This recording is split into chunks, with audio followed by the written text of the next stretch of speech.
로마서 5장 강의 두 번째 시간 갖도록 하겠습니다. 이번 시간에 같이 공부할 제목은 아담과 그리스도라는 제목으로 말씀을 공부하도록 하겠습니다. 이 로마서 5장의 두 번째 제목을 아담과 그리스도로 잡은 이유가 있어요. 이 5장 12절부터 마지막 21절까지 보시면은 두 사람이 등장합니다. 바로 아담과 그리스도예요. 온 인류를 대표하는 사람으로 이 두 사람이 기록이 되어 있어요. 하나는 대표로 인류를 대표해서 죄를 지었고, 다른 한 사람은 인류를 대표해서 죄에서 구하기 위해 죽음을 맞이하신 분이십니다. 바로 그분이 바로 누구입니까? 아담과 그리스도이십니다. 아담은 옛 세상, 옛 왕국이라 할 수 있죠. 하나님께서 처음에 사람을 창조하시고 아담을 창조하셨을 때 그에게 이제 모든 것들을 다 지배할 수 있는 권리를 주셨어요. 이 옛 세상을 지배할 권리를 받았던 거죠. 그러나 그가 하나님 말씀에 불순종하게 되었죠. 그래서 말씀에 불순종으로 인해서 죄를 짓게 되었어요. 창세기 3장 6절에 그 말씀이 나와 있죠. 그리고 결국 왕국을 잃어버리게 됩니다. 에덴 동산에서 쫓겨나게 되었어요. 그래서 이제 그 이후에 아담 자손으로 태어난 모든 인류가 정죄를 받고 육적으로 죽게 되는 그런 사망과 심판과 정죄의 운명에 처해지게 됩니다. 인류가 정죄를 받고 육적으로 죽게 되었어요. 자, 그러나 두 번째 아담으로 나타나신 그리스도. 자, 그리스도께서는 이제 새로운 세상, 하늘의 왕국이라 표현되기도 하고, 하나님의 왕국이 더 넓은 의미로 하나님의 왕국이라 표현되는 그 새로운 세상의 왕으로 오십니다. 그분이 오셔서 하나님의 모든 계획과 의를 다 이루어 주시죠. 그리고 하나님의 아담은 불순종하였지만 예수님께서는, 그리스도께서는 순종의 모습을 보여주세요. 빌립보서 2장 8절에 보면 이런 말씀들이 기록되어 있습니다. 그리고 그분의 순종으로 인해서 이제 인류에게 의와 칭의를 가져다 주십니다. 그의 결과 믿는 자는 영원한 생명을 얻고, 더 좋은 건 뭐냐면요, 하나님의 아들들이 되는 그런 축복을 허락해 주십니다. 하나님의 아들들이 되는, 그리고 예수님 안에서 생명과 의와 은혜가 넘치게 되는, 자, 이런 것들을 로마서 5장 후반부에 이 두 사람을 등장시키면서 쭉 설명을 하고 있어요. 자, 로마서 5장 12절에서 21절 말씀을 공부할 때 중요한 단어 세 가지가 있습니다. 첫 번째는 한이라는 의미를 잘 보셔야 돼요. 총 12번 정도 등장을 하는데요. 예를 들면 한 사람의 범죄, 또 한 사람의 불순종, 또 한 사람 예수 그리스도의 은혜, 한 사람의 순종, 이런 식으로 해서 이 단어를 통해서 연대성을, 또 공감대 연합을 표현해주고 있는 거예요.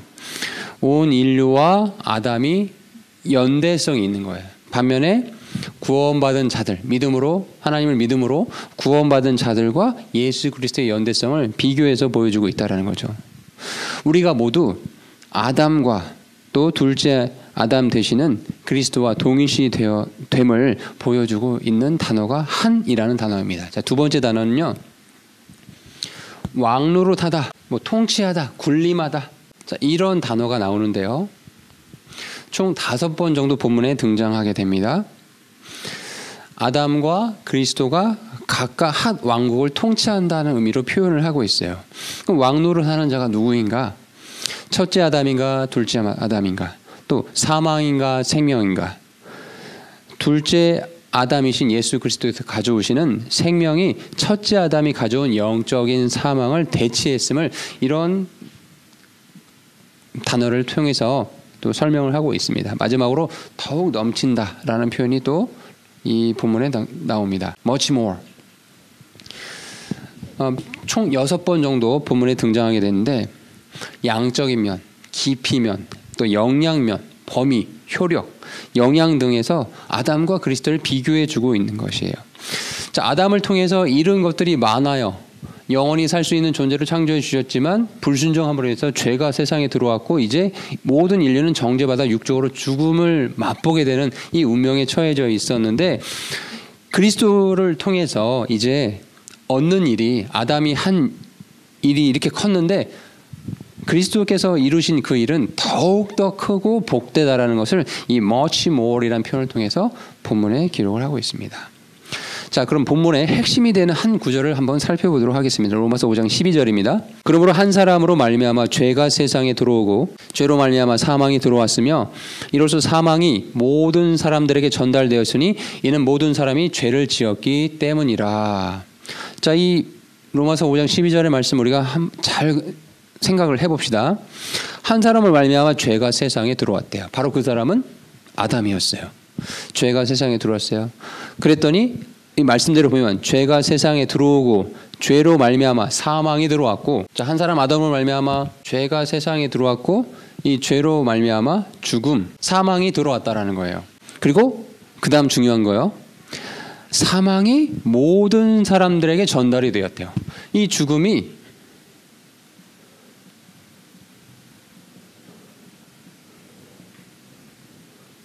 모든 사람에게 전달이 되었어요.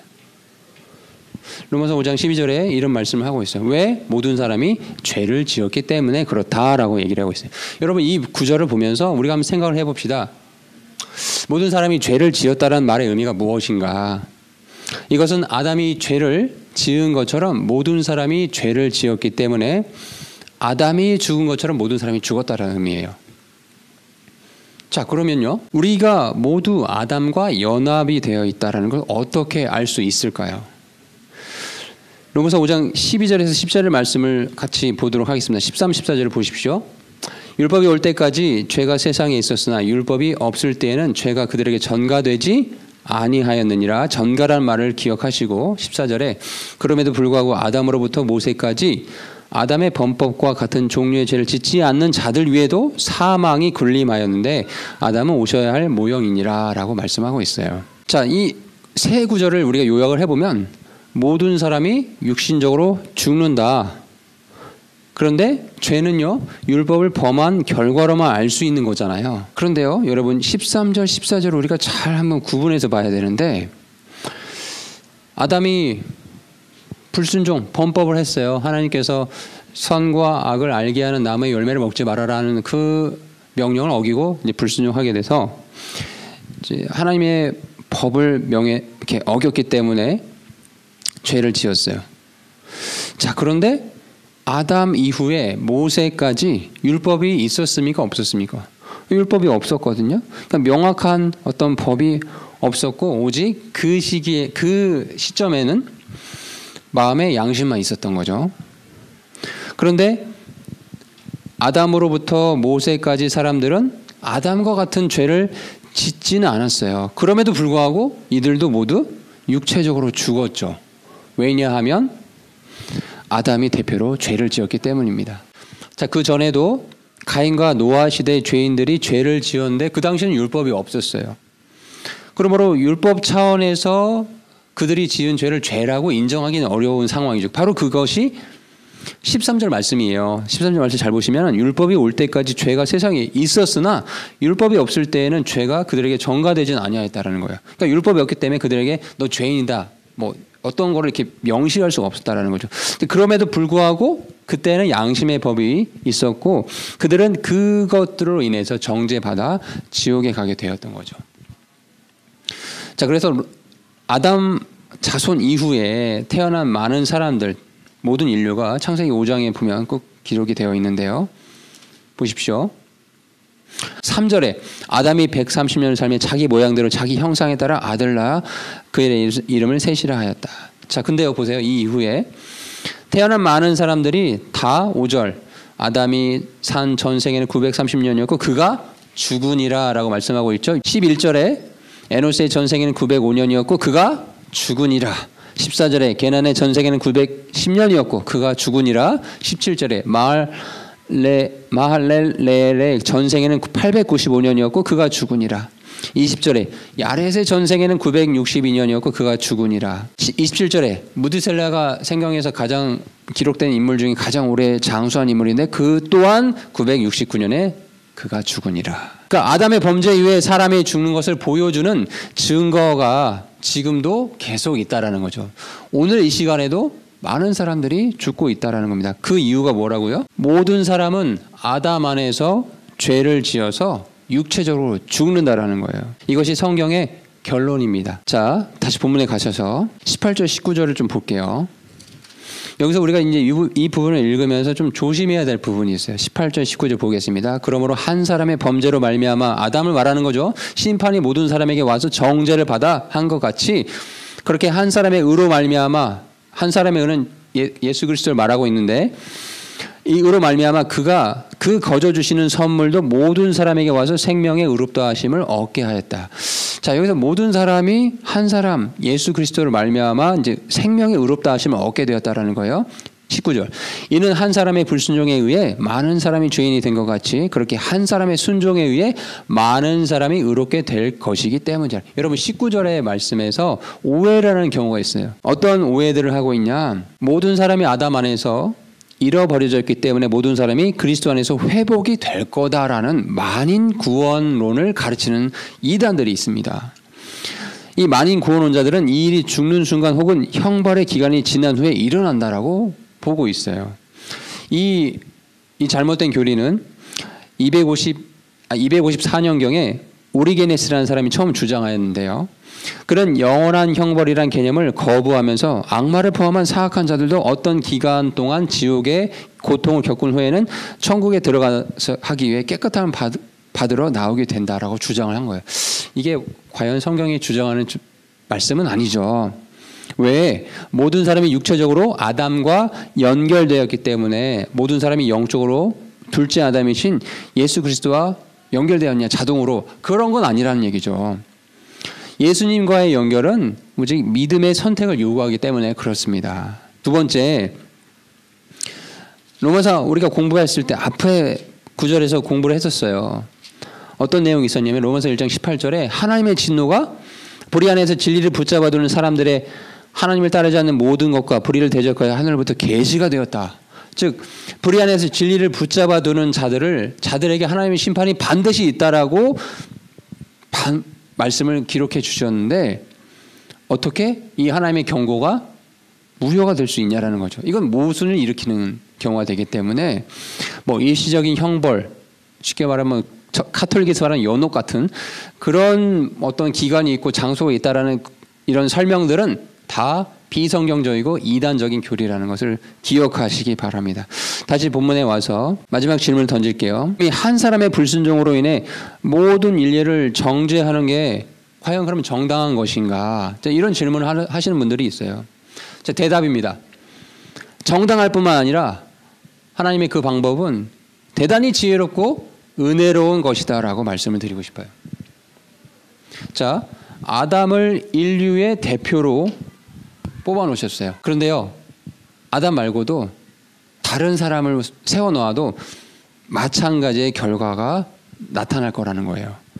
불순종의 결과가 나타날 거라는 거죠. 그 아담이 인류의 대표로 세워놓은 그 아담이 죄를 지었고 하나님은 아담 안에서 온 인류를 죄인으로 보신다라는 거. 히브리서 7장 9절에 10절 말씀에 이런 기록들이 있습니다. 자, 둘째 아담이신 예수 그리스도께서 나타나셨어요. 이분은 죄를 짓지 않으신 분이에요. 죄가 없으신 분이에요. 이제 이분과 이 그리스도와 연합된 모든 자들을 하나님께서 무죄로 보셔요. 자, 이 논리를 지금 설명드릴 땐 잘 기억해 보십시오. 우리가 아담 안에서 죄인으로 정죄받아 모든 사람이 죽는다, 사망한다라는 그런 운명에 처해져 있는데, 이게 사실은 우리가 지은 죄가 아니잖아요. 아담이 지은 죄란 말이에요. 그런데도 불구하고 이런 운명에 처해져 있다고 한다면 마찬가지로 예수님께서, 죄 없으신 예수님께서 피를 흘리고 십자가에서 대속의 죽음으로 의와 생명의 길을 제시해 주신 것도 우리의 어떤 노력과 우리의 행위와는 관련이 없다라는 거예요. 이게 모두 대표성에 관련되어 있다는 거죠. 이것이 하나님의 정가의 법칙이고 하나님의 지혜입니다. 자, 조금 더 생각을 해볼게요. 이런 반문하는 사람들이 있어요. 하나님께서 아담의 범죄로 인해 모든 사람을 죄인으로 보시는 게 불의하다라고 보시는 분들이 있거든요. 지금 반대로 그렇다고 한다면 예수 그리스도를 믿는 사람은 누구든지 의롭다고 보시는 게 그것도 그럼 타당한 것인가? 이런 질문을 동시에 던져야 된다는 거예요. 그러니까 결국 하나님의 정가의 법칙 외에는 다른 방법이 없다는 얘기를 기억하셔야 됩니다. 한 사람을 통해 모든 인류를 정죄함으로 그런 우리가 이 운명에 처해 있는 존재들이었는데 다른 한 사람 그리스도, 죄 없으신 이 그리스도를 통해서 이제 모든 인류는 그분을 믿을 때, 그들 구원자로 받을 때 구원받을 수 있는 길을 로마서에서 예수님께서 그 길을 열어주셨다는 걸 로마서에서 지금 기록을 하고 있는 겁니다. 정리해보면 모든 인류는 한 사람의 범죄로 인해서 정죄받아 사망에 이르게 되는 그런 운명에 처해 있었지만 새로운 세상을 창조하러 오신 이 죄 없으신 그리스도로 말미암아 이제 모든 인류가 그분을 믿을 때 구원을 받을 수 있다라는 얘기입니다. 하나님의 은혜가 죄를 이긴다는 얘기를 지금 하고 있는 거예요. 여러분, 이 로마서 5장을 우리가 이제 마무리 공부를 하면서 그리스도께서 죄 없으신 그리스도께서 마련해 놓으신 이 은혜의 길, 생명의 길, 이 의의 길을 선택하는 지혜로운 자들이 되시길 바랍니다.